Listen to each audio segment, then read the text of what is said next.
If you're listening to this podcast, it means you're ready, no more than ready, to have a major breakthrough in your business. You're hungry for change and you're hungry for growth, and that's why you're feeding your mind right now with all this valuable information. But to drive those changes, to be really smart about what you're doing and to make the right choices before you take massive action, you need help from someone who's been there, someone who's going to coach you through it, even just someone to get you started on your journey. That's why Tony Robbins is offering a free one-to-one business strategy session from one of his top business coaches, a $600 value, completely free, no strings attached.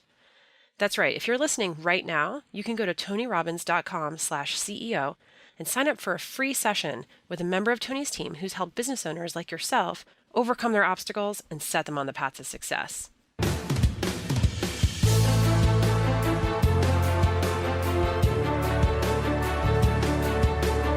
There are two types of people, those that see what they want and those that see what stand in the way of what they want. Which type of person are you? This is just one of the questions that leadership expert Simon Sinek challenges you to get real about. Because when it comes to making real change in your life, you have to start with yourself. Why do you get up in the morning? How do you embody the vision you have for your life? And what value are you bringing to the table? Hey guys, it's Annie York, editorial director for Robbins Research International. In this episode of the Tony Robbins podcast, I'm sitting down with Simon to break down his 10 rules for success. Simon Sinek is the author of 4 best-selling books. Start with Why, How Great Leaders Inspire Everyone to Take Action. Leaders Eat Last, Why Some Teams Pull Together and Others Don't. Together is Better, a little book of inspiration. And Find Your Why, a practical guide to discovering purpose for you and your team. Simon's TED Talk on how great leaders inspire action has become the 3rd most watched talk of all time on TED.com, gathering more than 35 million views. And his unconventional and innovative views on business and leadership have enabled him to work closely with a range of clients, from the military to massive international conglomerates to even members of Congress. In this episode, Simon dishes out the practical advice and philosophical teachings that will get you to think, act, and communicate like a leader. Because real transformation starts with you. It's about knowing when to break the rules, stacking the deck in your favor, bringing your most authentic self to the table, learning how to be the last to speak, and always striving to embody the values that you set out for others to follow.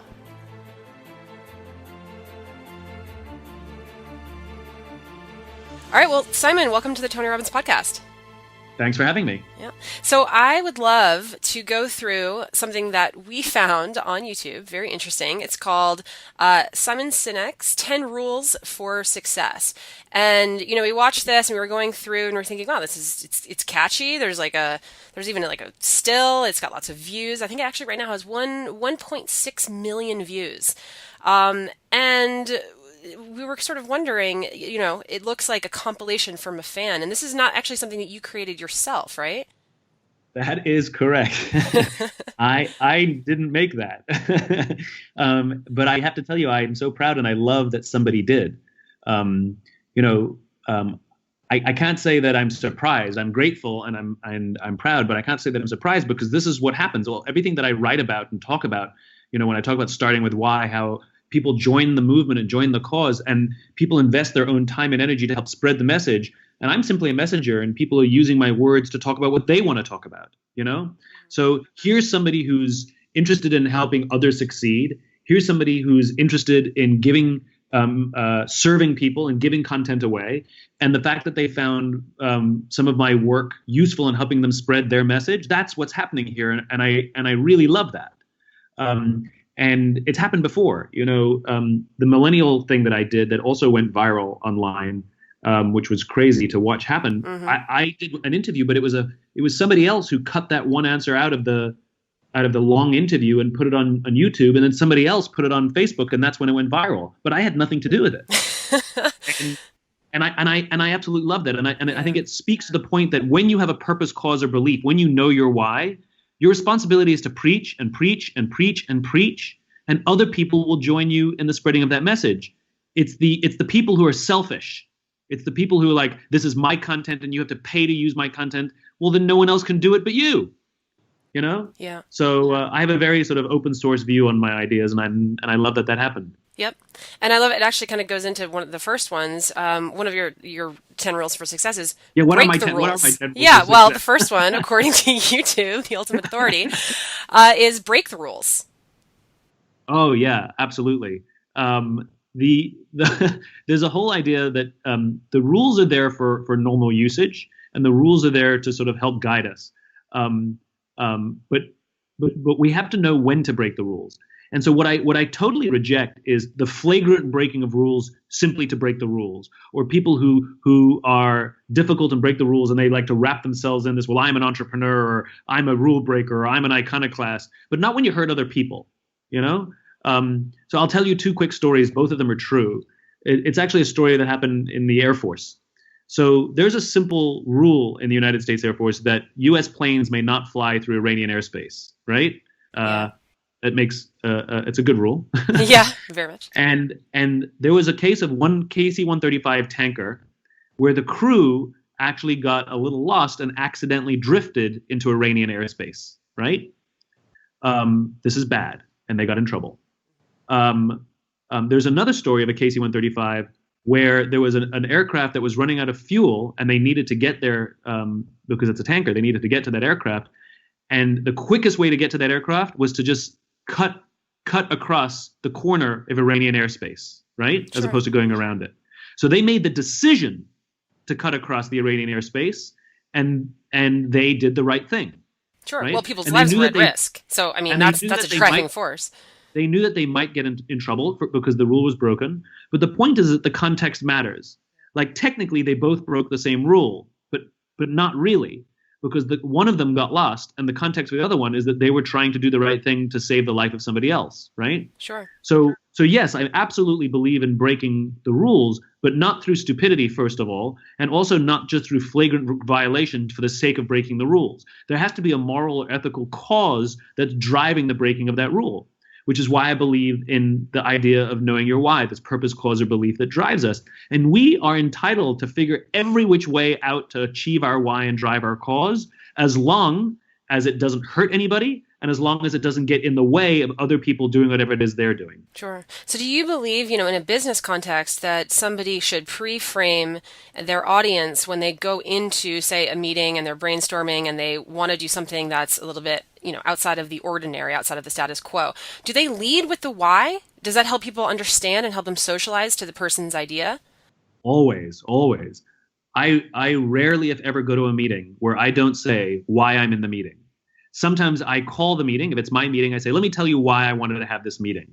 And I talk about my purpose and my cause and my vision. I imagine a world in which the vast majority of people wake up every single morning inspired to go to work, feel safe when they're there, and return home fulfilled at the end of the day.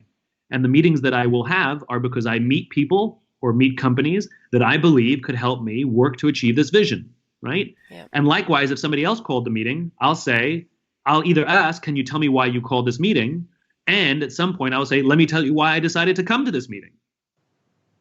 And I'll frame it in terms of my why. So there's always a context. And I'm very open about being selfish about it. Like, let me tell you, I'll say, I'm being very selfish. I want your help to build this movement. I want your help to help me build this world that I can imagine. I cannot do it alone. And I think some resource or IP that you have can help drive this a lot quicker. Sure. So I find that being very, very honest about something and setting the context gives me permission to break rules or do things a little differently for sure. Sure. So if you have you have a purpose, you have an outcome, a result that you want coming out of the meeting, going into it with that idea in mind, I mean, that certainly helps people help serve that, right? But in a larger framework, do you believe that everybody should have like a mission statement? Because you just stated yours very clearly. But I think if you asked a single person, anywhere, you'd say, okay, what's your mission statement? What's your purpose?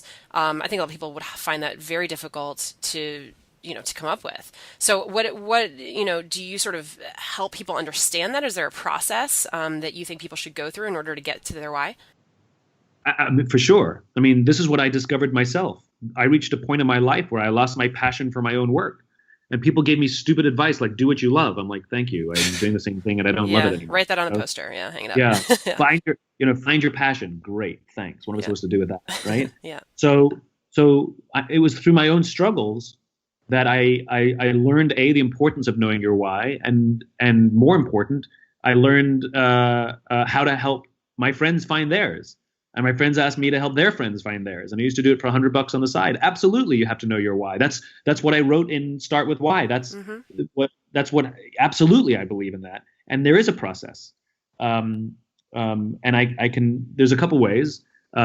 We actually have a thing on our website at startwithwhy.com, which is a why discovery course. In September, we have a book coming out called Find Your Why, which takes the whole process of finding your why and is a guide to help people find it. But I can also tell you a really fun way that gets you in the ballpark right now, if you like. Yeah. That's so find a friend you love, somebody who you know would always be there for you. You could call them at 3 o'clock in the morning and with absolute confidence that they'll take the call. That kind of friend, right? This doesn't work with spouses or girlfriends or boyfriends or something or siblings. Those relationships are too close. Yeah. But a friend that you love, and ask them this question: why are we friends? Right? And they're going to look at you like you're crazy. What do you mean, why are we friends? And then what you do is you switch to the question what. Ironically, to find why, you actually ask what. Mm-hmm. You say, come on, what is it about me that I know that you would be there for me no matter what? And they will struggle. They'll be like, I don't know. And it's not that they're struggling. It's that we're asking them to put into words something that exists in the nonverbal part of their brain, in the limbic part of the brain. And so what they'll do is they'll start hemming and hawing, and you have to play devil's advocate. You can't help them, and you can't let anybody else help them. And then they'll start describing you. They'll go, I don't know, you're funny, you're smart, I trust you, you're reliable, you're always there for me. And you go, good, that's the definition of a friend. What is it about me that I know you'd be there for no matter what? In other words, you play devil's advocate, right? Mm-hmm. And they'll do the same thing. They'll keep describing you. And this could go on for a while. But at some point, they will give up, and they will stop describing you, and they'll start describing themselves. And this is what my friends said to me. They said, I don't know, Simon. All I know is I don't even have to talk to you. I can just be in the same room as you, and I feel inspired. And I got goosebumps. In other words, they will put into words the value you have in their life, and you will have an emotional response. You may well up.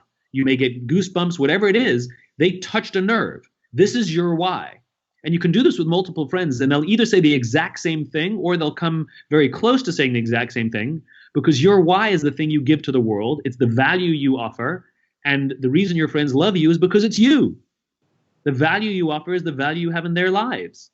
And so it's a fun way to get in the ballpark with what your why is. That is really nice, because they help you verbalize. Because like you said, you're too close. You can't quite identify it. They help you see what you cannot see yourself. Yep. In terms that go a lot deeper than just what it means to be a good friend. Yeah. So it's interesting you mentioned that, because when I think of good friends, and I think of people who have known me for a very, very long time, and so the characteristics that I might have that they like in me, they might have noticed a very long time ago and are still around today, but aren't necessarily characteristics that I would pinpoint. So, for instance, Tony actually does this, or used to do this at Date with Destiny, which is one of his big events. Uh-huh. It's the one that was featured in the Netflix documentary, I Am Not Your Guru. And it's this process that you go through where you think back to when you were a child.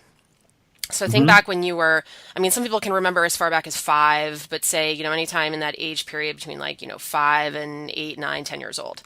What did you want to be when you grew up? Like, Simon, what did you want to be when you grew up? I wanted to be an astronaut. Perfect. Why did you want to be an astronaut? I've done this exercise. You have? So I know, well, now you can share it with everybody, all of this personal stuff. Great. I know my answer. What is this it? happened to me where somebody from a stage asked me, what did I want to be? And I said, I wanted to be an astronaut. Then from the stage, they said, why? And I never thought about it. Mm-hmm. And the answer I gave is because I wanted to go out to space. I wanted to see the world from a perspective that others don't get to see it, then come back and talk about the magic that I saw. And I realized that's exactly what I do. So I see the world from a different perspective, and I share with people the perspective that I see so they can see the magic in people and in the world that I see. And I want to take them on the journey with me. And it sort of dawned on me, it was sort of really powerful that though I never went to space, I'm absolutely an astronaut. Yep. And, so then now fast forward 10 years. What did you want to be when you were a teenager? Was it the same or did it change? Like 16?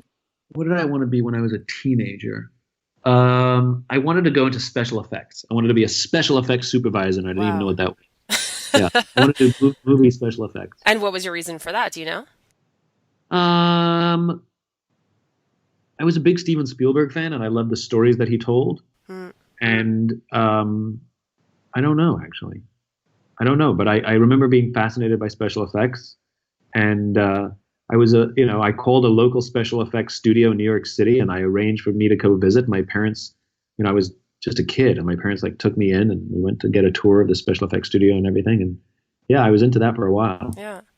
Well, I mean, this might be going out on a limb, but because mine, when I was really young, was I wanted to be a storyteller. Like a Homeric, almost sitting around the campfire storyteller. So I was born in the wrong era, right? Yeah, But right. one of the reasons is because I wanted to bring joy and delight in other people. I wanted to elicit emotion in others. And it Yeah. sounds like, being a special effects professional, you would bring amazement to people, right? Like people would be constantly in awe and wowed by what you're producing in the world. Yes, I So that mean, could there's be. definitely something to do with the story and the amazement in there for sure. Yeah, Yep. Okay, one last one.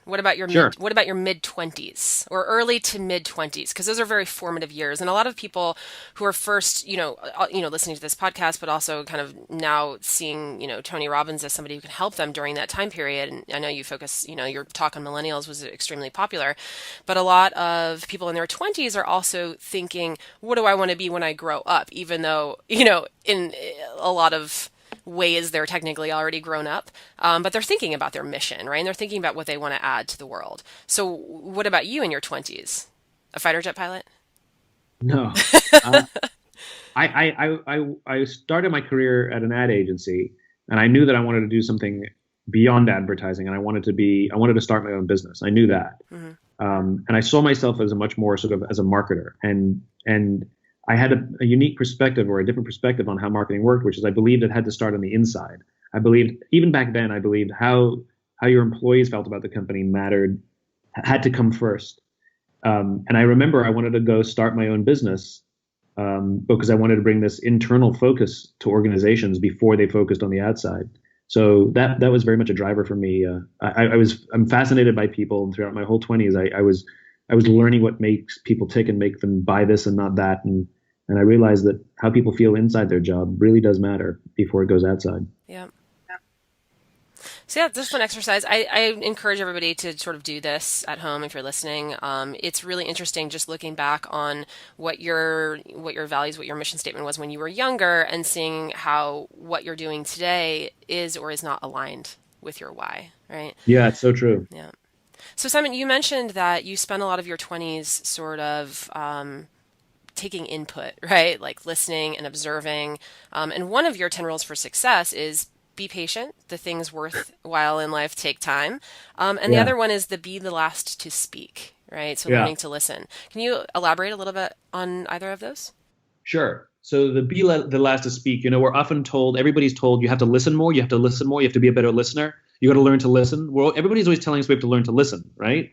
But at the end of the day, we're social animals, and communication is two ways. We listen and we communicate. We listen and we speak, right? That's how communication happens. And and I think it's a better way of framing it comes from a story that I heard about Nelson Mandela. Nelson Mandela is an important case study in the world because he is universally regarded as a great leader. Different people are viewed by different nations in different ways, but Nelson Mandela was universally and is universally regarded as a great leader, right? So he was actually the son of a tribal chief, and a journalist once asked him, "How did you learn to be a great leader?" And he explained how when he was a kid, he remembered going to tribal meetings with his father, and he remembers two things: one, they always sat in a circle. And two, his father was always the last to speak. And I think that is a better way of framing being a better listener, which is to practice being the last to speak. Because so often, even well-intentioned leaders, they walk into a meeting and say, "Hey guys, this is what's happened. Here's the problem. This is what I think we should do, but I'm interested in what you have to say." It's too late, right? So there's a skill set that comes from when everybody else is speaking that you don't agree or disagree. You don't give away what you're thinking, but rather you take in all the input and you ask questions to better understand where their perspective comes from. And at the end, not only do you help make everyone feel heard, but you actually get the benefit of all their thinking. And so I like the idea, instead of telling people you need to be a better listener, I like to say to people, you need to practice being the last to speak. I think it's a better framework. Yeah. So you mentioned, if you're in a group setting, being the last to speak and sort of, getting value from other people and letting them, input their thoughts into the conversation. And one of your 10 rules is stack the deck, right? So surround yourself with people who want to be with you, be in an environment that highlights your strengths. What if you walk into that room and you're the last to speak, but the people in that room aren't necessarily upping the ante, if you know what I mean, right? So how do you, let's say you're a business owner or you're in a corporate environment, how do you stack your deck? How do you make sure that the people in that room are going to, have the ideas that are not worth listening to, but that are going to essentially build something greater? Right. What's kind of like a dream team? I mean, Charles Duhigg does a lot of work, right, with group dynamics. And what's the best group dynamic? And I know Google has done a lot of studies on this, but what's your sort of approach to creating that group? So stacking the deck means putting yourself in a position of natural strength, right? It means not trying to convince people that they need to do business with you, but rather inspire people to do business with you. So a long time ago, when my career was just starting and I had no books, no TED Talk, no nothing, I remember, my work was starting to get some traction and people would introduce me to somebody. And this is a true story. I was on the phone with a potential client and he said to me, convince me why I should hire you. And my answer was, don't. Right? Oh. Because basically somebody who's forcing me to defend my work, forcing me to convince him why I should hire me, that means I can flash forwards and everything I recommend, he's going to say, convince me why I should do this, as opposed to wanting to learn my perspective, right? So I'm a great believer of following the law of diffusion of innovations, which is I want to surround myself with the early adopters, the people who believe what I believe. They may not agree with the tactics. They may have differences of opinion. They may not think that I've got a fully baked picture, but they're like, you're onto something. I think there's something really interesting here, and I would love to work with you and see what we can do. Who understand that it's an imperfect process. And that's what stacking the deck means. It means working with people who are more likely to work together with you rather than forcing you constantly to defend everything you say and everything you do.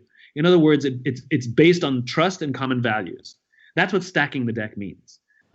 It's the same mentality as hiring for culture, not just for skills. It's the same mentality, which is you're stacking the deck that someone will more likely work out of love and passion and will work hard to solve the problem rather than just keep demanding more money or criticizing or being a thorn in the side just because they happen to be high priced and have some skill set that they help somebody else do, Yeah. You mentioned if they believe what you believe, they'll put their blood, sweat, and tears into it.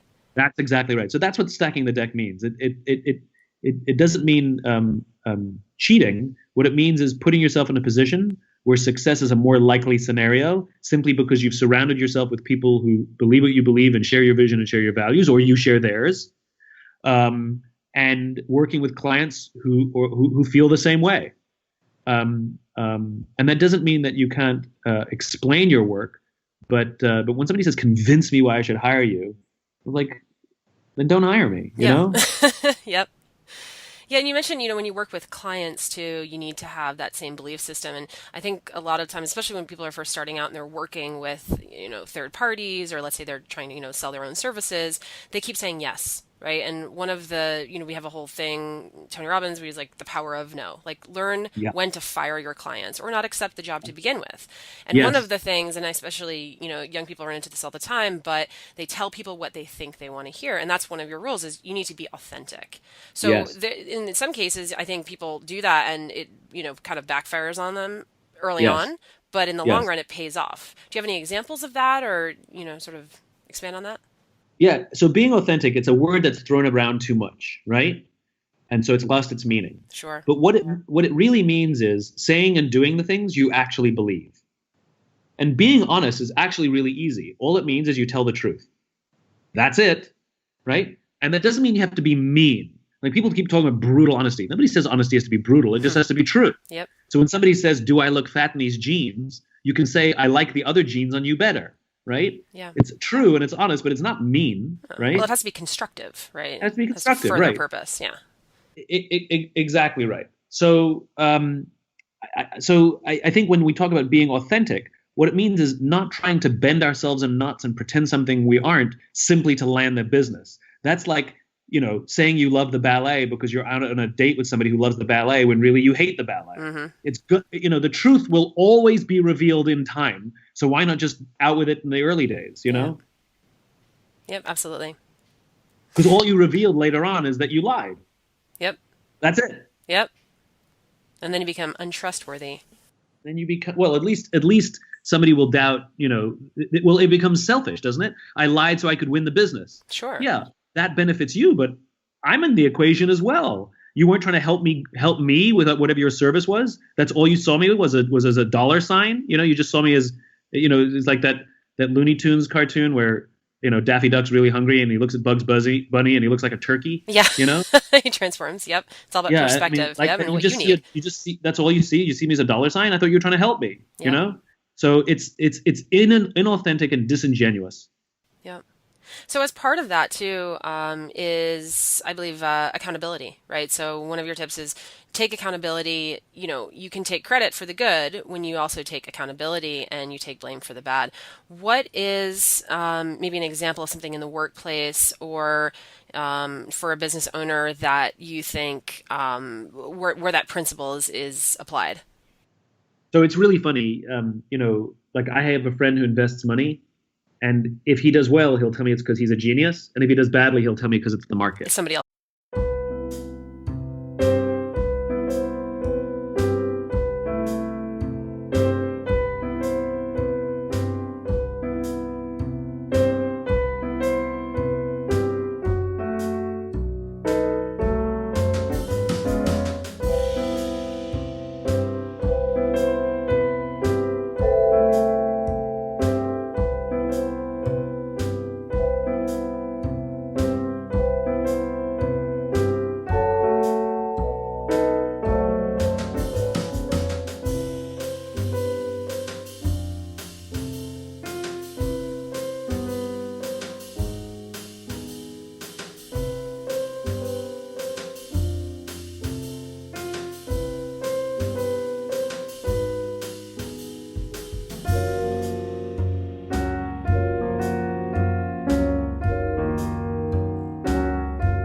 Else's fault. Yep. It's somebody else's fault. Yeah. So you can have it both ways. You can either be a genius or an idiot, right? Either one of those. I was a genius, I was an idiot, or I was really lucky, I was really unlucky. The market went in my favor, the market didn't go in my favor. But you can't mix and match the logics, So you can either be lucky or unlucky, or you can be a genius or an idiot. And I think that's all it means, that you can accept credit for when things go well if you're willing to say, ooh, my bad, when things go wrong. Sure. But I think you have to earn that right. And accountability just means you take responsibility for your actions. That's what it means. And so if something goes haywire, well, I mean, you see this in leadership a lot. You see someone struggling, and instead of yelling at them, you say to them, you know what, my bad. I didn't give you enough training, or I assumed that you knew more than you did, and that's my bad. My bad. I am so sorry to put you in a situation where you were more likely to do badly. I feel awful. As opposed to yelling and screaming, Well, because then they'll go into fight or flight, and then also they'll get defensive. So it's a good way to And look, there are times when discipline is fine, and there are times where somebody did screw up, and there are times where, but it's amazing how often that when something goes wrong, it's amazing how the person who's in the position of authority takes no responsibility in that. Like, think about hiring and firing, right? We hire somebody thinking they're amazing, they don't work out, and then we tell them that they're stupid and that they're idiots and their performance is down, and we fire them.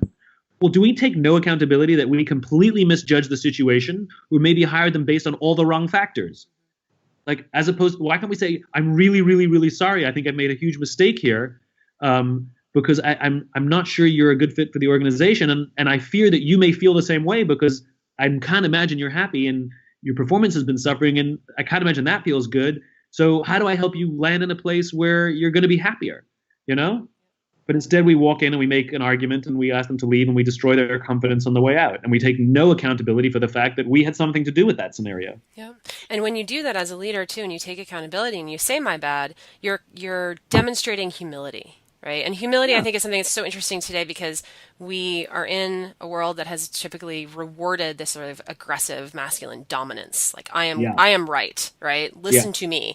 So what, are you seeing sort of a transformation culturally and professionally that's starting to reward humility? And what's the sort of psychological effect of when you express humility? What does that do to other people?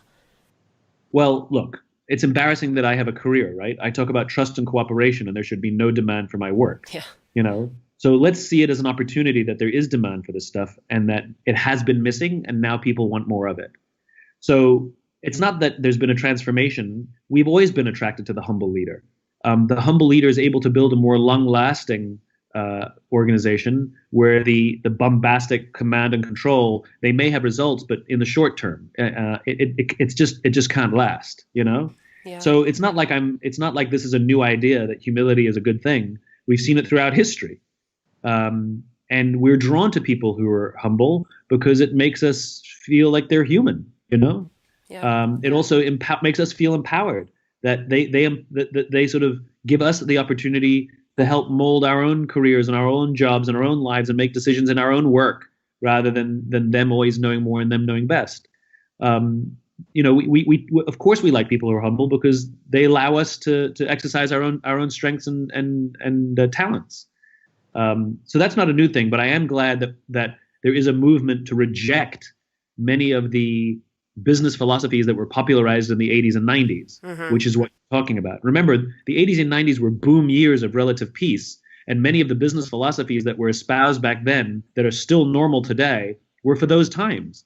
The whole idea of being bombastic and greed is good, and these sort of overly masculine sort of aggression in management style, even the whole idea of using mass layoffs, using people's livelihoods to balance the books this year on a regular basis did not exist in the United States prior to the 1980s. It did not exist.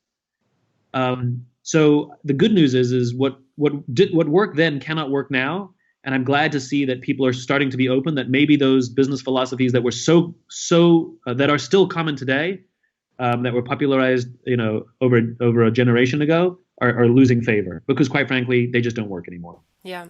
And there's so much transparency now too. I mean, if you are doing something, as a business that, that is something that is not in alignment with what people are demanding now culturally, you get called out on it. I mean, we hear about it every day. Yeah, exactly. And people are patient with you if they see you as humble and honest. You're allowed to make mistakes. It's when you present yourself as perfect that every slip up, it's over. Sure. Yeah.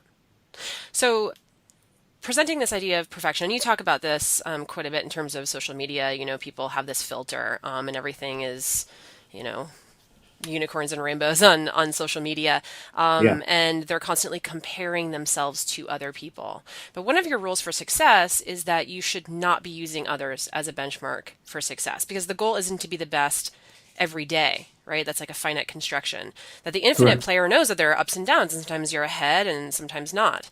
So can you talk a little bit more about how you need to outdo yourself and not other people? Sure. So there's no such thing as winning business, right? You can win a game of baseball, right? You can win at tennis because the game is over, when whoever has the higher score at the end of whatever the period is, and that's it. We all go home. The game is over. But there's no such thing as winning the game of business, right? The game is infinite. And so I get a kick out of listening to people talk about beating their client, beating their competition, or being number one, or being the best, based on what agreed upon score, based on what agreed upon metric, based on what agreed upon time frame. You can be ahead and you can be behind, but you can never be the best because it's temporary. Sure. Right? And so it's a fool's game to try and outdo your competition, especially when you're picking your own metrics and you're picking your own time frames. So I may say I was the best this year, but over the course of 10 years, you're way behind. So what I find is that the best, longest lasting organizations that have the most success over time understand as you said, sometimes they're ahead and sometimes they're behind. Sometimes their product is better and sometimes their competition's product is better. But the goal isn't to necessarily beat their competition. It's to outdo themselves. And that doesn't mean that you ignore your competition. You can absolutely watch them and you can make tactical changes. But it's crazy to make a strategic change because of a reaction that your competitor does. Right. You're either always going to be Johnny come lately, or you're going to be all over the place. And you're assuming that they're running a rational business. You're assuming that they know what they're doing. We have no idea of their internal politics. Not to mention the fact that you don't even know who all your competitors are. You're picking based on the ones you know. That's not everyone, and that doesn't include all the startups that you've never heard of. Mm-hmm. So who are you really competing against? Abstraction, right? So we can drive ourselves nuts. So I found that the best organizations look to improve their systems to make their systems better than how they operated the week or the month or the year before, and to make their product better than it was the month or the year before. And that the way they hire, the way they communicate, the way everything they're doing, they're trying to make better than themselves. It's a constant state of improvement. Just like human beings. Wouldn't you hate to be friends with someone who's trying to be better than you? Yeah. Would you rather be friends with somebody who's just trying to be a better version of themselves? Absolutely. Organizations are exactly the same. When organizations are devoted to self-improvement, they outlast over the long term, and they're happier organizations. They're more fun to work for as well. And there's more room for innovation.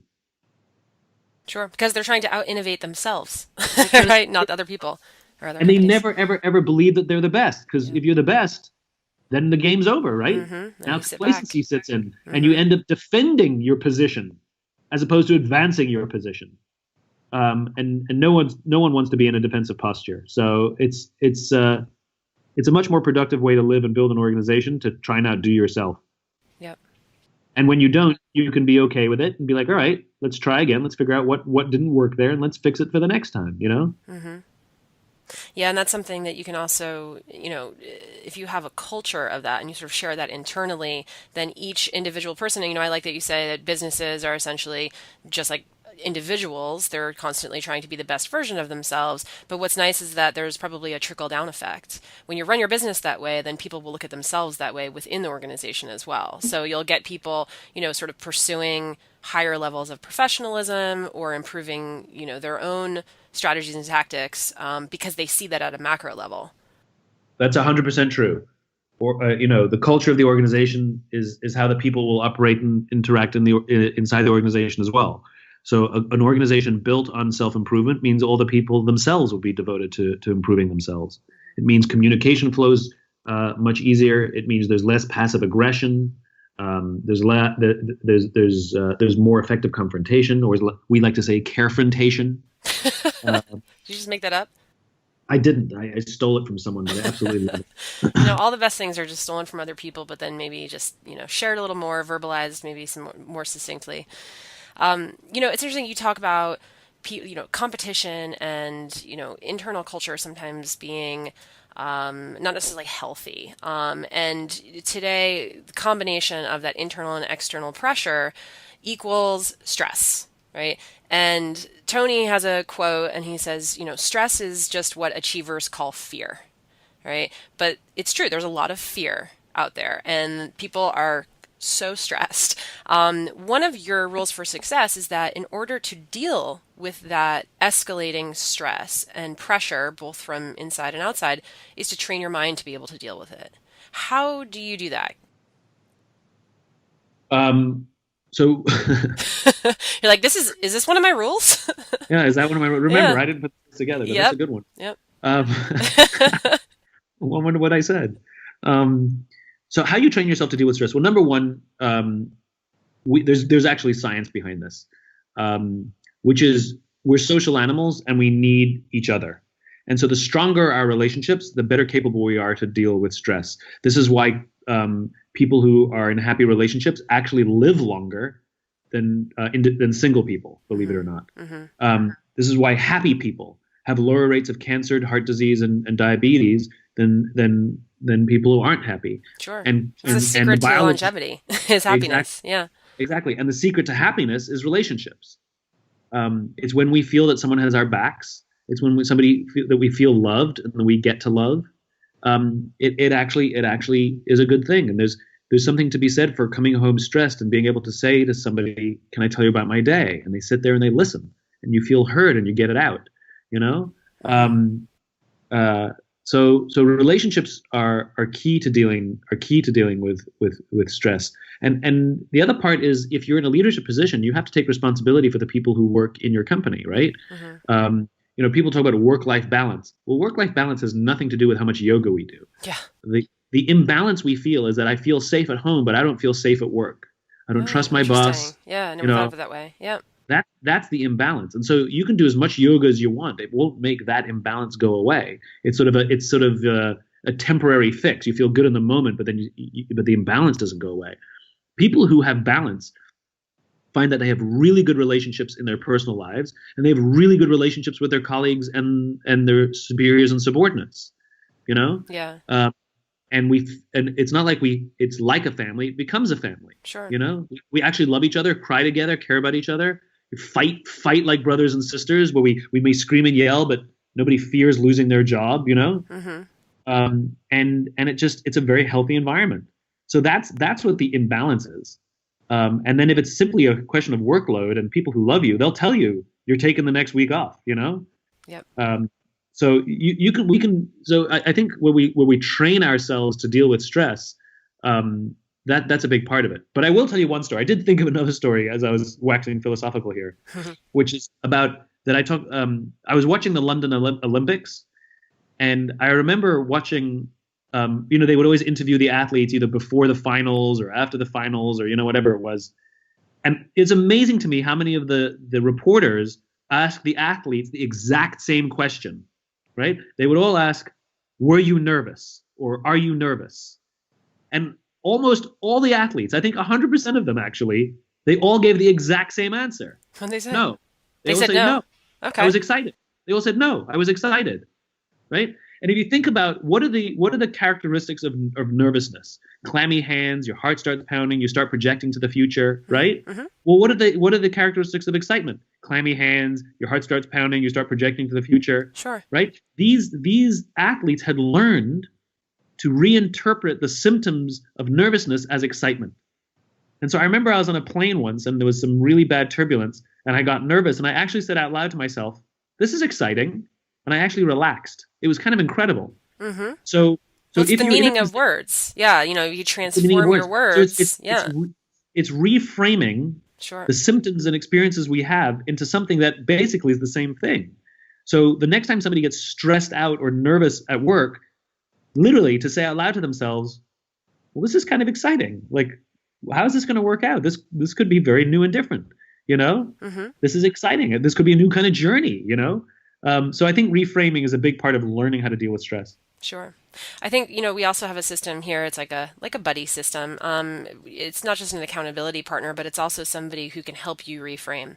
So, I think what you said about building deep, meaningful relationships in the workplace, that seems pretty rare these days. And I think you even mentioned too, a lot of it starts with the fact that people walk into meetings and there's a phone on the table, and it doesn't matter if they're paying attention to it or not, it's an immediate obstacle. And so people don't have the level of, some people would say small talk, but small talk does matter, and it allows people to build relationships over time. When you have those types of relationships, then you have somebody who's going to call you out. Let's say they see that you look a little nervous. They can also help you reframe that into a feeling of excitement. Or simply asking, are you okay? Yep. I know. It's amazing. I don't think people actually do that anymore. How are you feeling? And actually care. That's the important. Asking how you're doing and actually caring is how a friend of mine defines great leaders. Yep.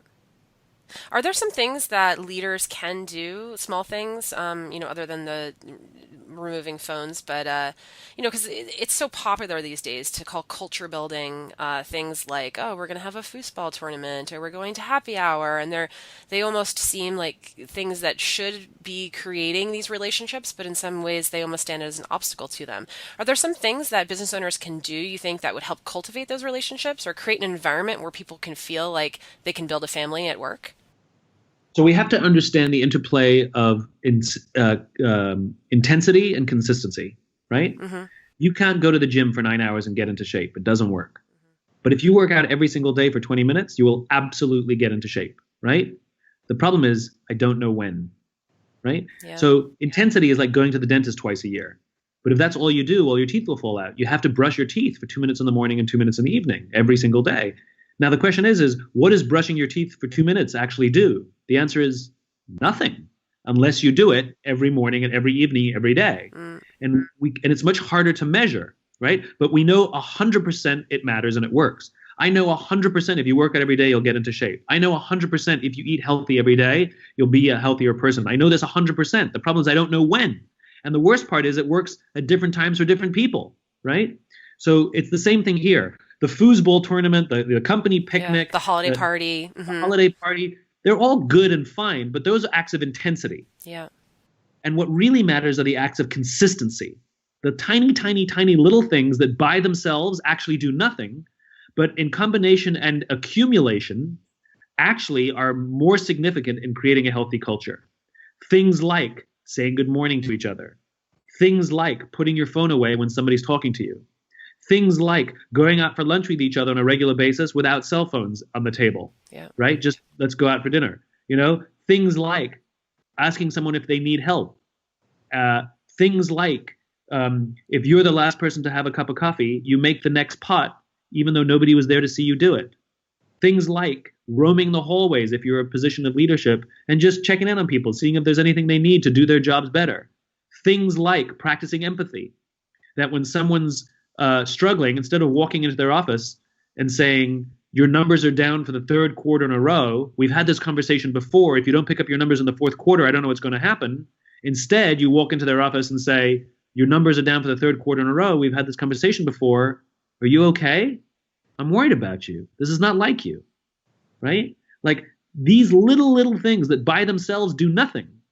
As I said before, asking somebody how they're doing and actually caring about the answer. But if you do all of these things, or at least a number of these things and many more, what starts to happen is trust builds, cooperation builds. It's like friendship. It's like falling in love. Buying flowers on Valentine's Day and remembering their birthday is not what makes somebody fall in love. It's the little things you do on a daily basis that make somebody realize and discover, oh my God, I've fallen in love. But I don't know how long it takes, and I don't know what day it's going to happen. And the worst part is, once you are in shape, once you are healthy, once you are in love, you actually have to keep doing all those little things every day. You can't stop. You can't get into shape and then stop working out. You have to get into shape and then keep working out. So it's the same thing. It's the consistency. You need it to get to the point of a healthy culture, and you need it to stay healthy. It's interesting because all of these small things, I think philosophically we understand that. And a lot of business owners use that same approach when it comes to business. So, if you asked one of, Tony Robbins' business clients, he said, what do you think is more impactful, running a giant $1 million ad campaign or making these 10 changes, increasing operational efficiency in your manufacturing center by staying open 15 to 20 minutes later. Balance, right? There's all these small little, he calls them 2mm adjustments, hiring one more salesperson in an emerging region for your nationwide business. I mean, these are the things that make the long-term impact because, like you said, just like social interactions, they compile over time, and it's almost like, making a snowman, right? And you're rolling the ball and it gets bigger, bigger, bigger. At the end, you have this amazing result, but it takes time to get there.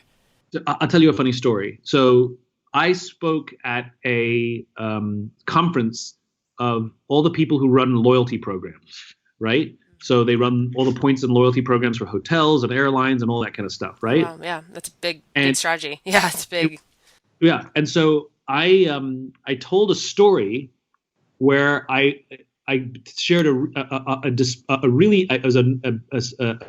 story of a major airline that really did a bad job, like really bad. And I stood on the stage and told this horrible story about this airline, right? And everybody listening right now is probably going through a laundry list of all the airline gaps that have taken place in the past year. I wonder which one it could be. Whichever airline you're thinking of, that's the right one. That's it. Okay. So what I didn't know is the head of the loyalty program for that airline was actually in the audience, right? Wow. So a few weeks go by and an email arrives saying, hey, Simon, I heard you at this conference. I actually really appreciated all your words and everything you said. And if you would, we would like to gift you whatever the highest status is on their airline. And I said, that's very kind of them. And so I called this person back and to thank them personally. And I said to them, listen, I'm really grateful that you're giving me this status, but I know why you're giving it to me. You either want me to feel nice about you so I'll start telling nice stories about you, or you want me to shut up telling the bad stories. I said, here's what I don't understand, right? You are trying to solve the problem of somebody like me going out there telling bad stories about your airline, right? By taking care of me and showering me with gifts. I don't even fly your airline, right? I said, here's a better way of doing it. Why don't you do the hard work of taking care of your customers, and then I won't have any stories to tell. I said, or even if what I suffered was an anomaly and I still tell my story on the stage, everybody will just say, oh, you probably just had one bad experience. They're not like that, right? Like if I tell a bad story about Southwest Airlines, nobody's going to be like, yeah. Everyone's going to be like, well, you probably just had a bad experience, right? Because they're consistently good. Yeah. So if you're just consistently, why don't you invest in little things about taking care of your customers? And that's how you can cut me off at the knees, right? Not by showering me with gifts. So it's exactly what we're talking about here, which is, unfortunately, it takes longer, and it's the consistency. We don't know exactly when it's going to work, but it's much more effective, and the impact lasts much longer. So I'm all about focusing on doing the right thing lots of times, rather than trying to sort of cheat the system and just do it once or twice with big things. Sure. Yeah, looking at sustainability as opposed to the quick fix and that sort of, hacking mentality. Yeah, and the intensity is fine. Like the big stuff matters, but not when it's the only thing. Right. Yeah. Well, Simon, we've gone through your 10 rules of success, and it's obvious you have a lot more.